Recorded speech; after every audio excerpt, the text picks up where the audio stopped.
Want to stay ahead of the curve? These are the 2025 design trends that you're not going to want to miss.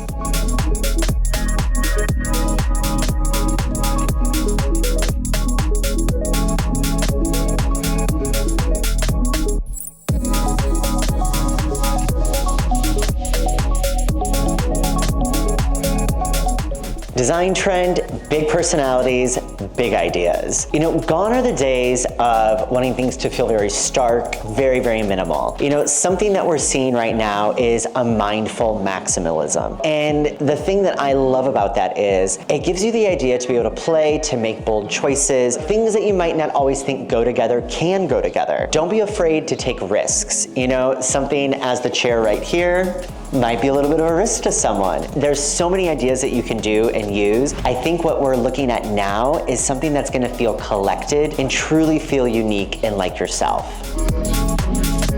Art beyond the walls. This is another big trend that we're seeing for 2025. And really what this means is let's not just put artwork on the walls anymore. Let's find other places to showcase our personalities and our styles. Of course, wallpaper on the walls, always gonna make a huge impact and still very, very prevalent in 2025. But as this trend is shifting, the great thing is instead of just having a normal everyday throw, let it have a little bit of texture. Let it have a little bit of playfulness. Collecting is super, super in right now. Find table lamps that speak to you. You know, they don't have to be your everyday run-of-the-mill table lamp. Find something that's a little bit more organic and sculptural. Don't be afraid to play with colors. And really, at the end of the day, it's all about the layering, because layering is what creates the story, that creates the home, that lets everybody see your personality.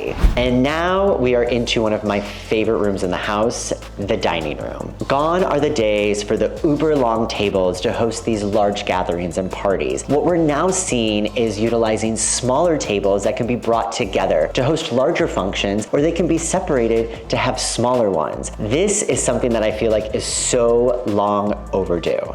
Now, just hold on for a moment. I've got to go use the bathroom real quick. Something that is long overdue, I feel like as well, is color drenching. And what this means is essentially we're gonna be painting the baseboards, the walls, the trim, and the ceilings all the same color. If you have cabinetry that's in that room as well, we're gonna be painting that to match as well. The one tip that I have in this though is make sure that you're still utilizing the proper finish for each area that you're painting, but let's keep it all the same color.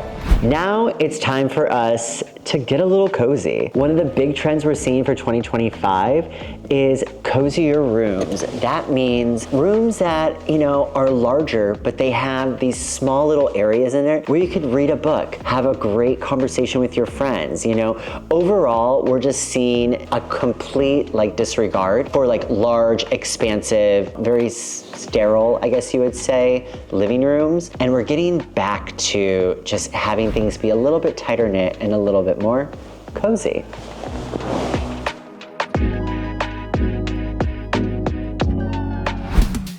Earth tones are making such a resurgence, and I'm so happy to see this. We're getting away from that millennial gray, having things be that vanilla loft girl chic. Earth tones are where it's at right now. You know, we've talked about color drenching, and the great way to incorporate that is with earth tones. Colors that have a little bit more of a cream base, a brown, a terracotta. All of those earth tones are coming here to play, and don't forget about green as well, because guess what? Green, you can never go wrong.